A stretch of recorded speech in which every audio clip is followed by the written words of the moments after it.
Hi friends, welcome to my channel.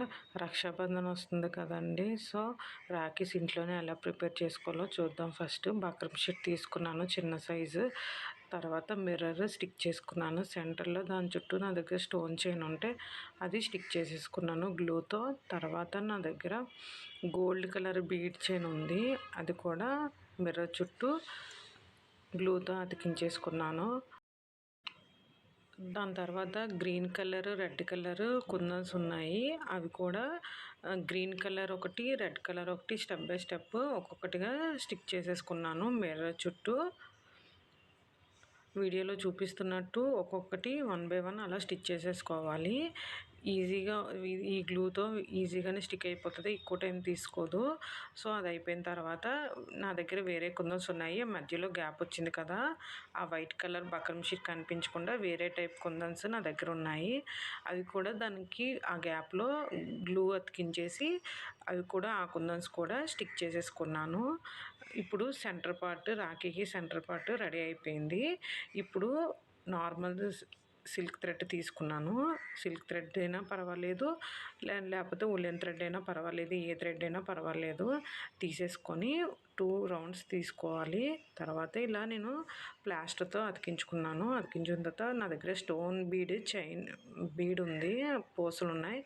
అవి 1 by 1, ఒకటి పెద్దది ఒకటి చిన్నది, అలాగా ఒక్కొక్కటి నీడిల్తో ఎక్కించుకున్నాను. అయిపోయిన తర్వాత మధ్యలో గ్యాప్ ఇచ్చేసి మనం ఏదైతే ప్రిపేర్ చేసుకొని రెడీ చేసుకున్నామో అది గ్లూ అప్లై చేసి దాని మీద చిన్న క్లాత్ లాంటిది ఏదైనా స్టిక్ చేసి సెంటర్లో పెట్టడమే. రాఖీ రెడీ అయిపోయిందండి సింపుల్గా.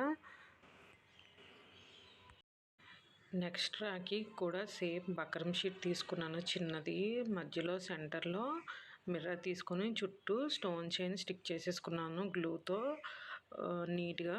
తర్వాత డ్రాప్ షేప్ కుందన్స్ ఉన్నాయి, వీడియోలో చూపిస్తున్నాను కదా సేమ్ అవే. అవి 1 బై 1 గ్లూతో ఒక్కొక్కటిగా స్టిక్ చేసేసాను రౌండ్గా. నీట్గా స్టిక్ చేసుకోవాలండి, ఫినిషింగ్ బాగుంటుంది, చూడడానికి కూడా రాఖీ చాలా బాగుంటుంది.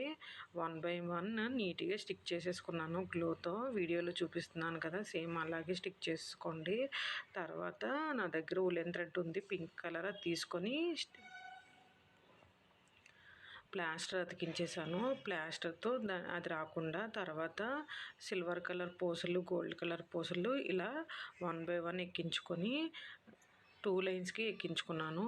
తర్వాత సెంటర్లో మనం ఏదైతే రెడీ చేసి పెట్టుకున్నామో కుందన్స్తో అది ఆ సెంటర్లో గ్లూ అప్లై చేసి సేమ్ అలాగే అప్లై చేసేసాను, పెట్టేశాను. అంతే, సెకండ్ రాఖీ రెడీ అయిపోయింది. రాఖీ ఇంకా సింపుల్గా ఉంటుంది, ఇది ఈజీ. ఉలెన్ థ్రెడ్ తీసుకొని ముడి వేసేసుకున్నాను, ప్లాస్టర్తో కిందకి రాకుండా ఇలా స్టిక్ చేసేసుకున్నాను. Silver beads small size, big size తీసుకొని పెద్ద సైజు బీడ్ ముందు ఎక్కించేసాను. తర్వాత అటు ఇటు 2 లైన్స్ వస్తాయి కదా ఉలెన్ థ్రెడ్కి, అటొక స్మాల్ బీడ్ ఇటొక స్మాల్ బీడ్ 1 బై 1 ఎక్కించేసుకున్నాను. నేను చూపిస్తున్న రాఖీస్ అన్నీ చాలా సింపుల్గా ఈజీగా ఉంటాయి. సో మీరు ఒకసారి ట్రై చేయండి. ట్రై చేసిన తర్వాత ఎలా ఉన్నాయో నాకు చెప్పండి. ఇంకా మంచి మంచి వీడియోస్ నేను షార్ట్స్లో అప్లోడ్ చేస్తూ ఉంటాను. నా వీడియోస్ మీకు నచ్చితే లైక్ చేయండి. తర్వాత నెక్స్ట్ రాఖీ ఇది అసలు చాలా ఈజీగా ఉంటుంది. నా దగ్గర ఉన్న థ్రెడ్ యూస్ చేశాను, సింపుల్వి అన్నీ ఎక్కువ పూసలు యూస్ చేసి చేశాను. ఈ వీడియోలో చూపిస్తున్నట్టు మొత్తం మన హ్యాండ్కి తగ్గట్టు ఎన్ని పూసలు అయితే మనం సరిపోతాయి అన్ని పూసలు ఒకే లైన్కి ఎక్కించేసుకొని కింద నుంచి దారం తీయాలి. వేరే కలర్ దారం అయినా పర్వాలేదు, సేమ్ అదే థ్రెడ్ అయినా పర్వాలేదు. కింద నుంచి దారం తీసి ఒక్కొక్క పూసని పైకి ఇలా అంటూ వీడియోలో చూపిస్తున్నట్టు సైడ్ నుంచి ముడి వేసుకొని రావాలి. ఒక సైడ్ నుంచి ఇలా, ఒక సైడ్ నుంచి అలా, అంటే లెఫ్ట్ ఒక సైడ్ ముడి, రైట్ కూడా ఇంకో సైడ్ అలా ముడి వేసుకుంటూ 1 బై 1 పూసని ఎక్కి అలా పైకి ఎక్కిస్తుంటూ కింద నుంచి కూడా అలా ఒక్కొక్కటి పూసలు 1 బై 1 ముడి వేసుకొని వచ్చేయాలి. అంతే, సింపుల్ అండి. ఇది కూడా ఇంట్లోనే ఈజీగా రెడీ చేసుకోవచ్చు. మన దగ్గర పూసలు ఉంటే, థ్రెడ్ ఉంటే ఇంకే మనం బయటకు కూడా తీసుకోక్కర్లేదు, అంత ఈజీగా ఉంటాయి ఈ రాఖీస్. మీకు నచ్చితే ఒకసారి ఇంట్లో ట్రై చేయండి. నా వీడియోస్ మీకు నచ్చితే లైక్ చేయండి. Thank you for watching. నా ఛానల్ని సబ్స్క్రైబ్ చేసుకోండి.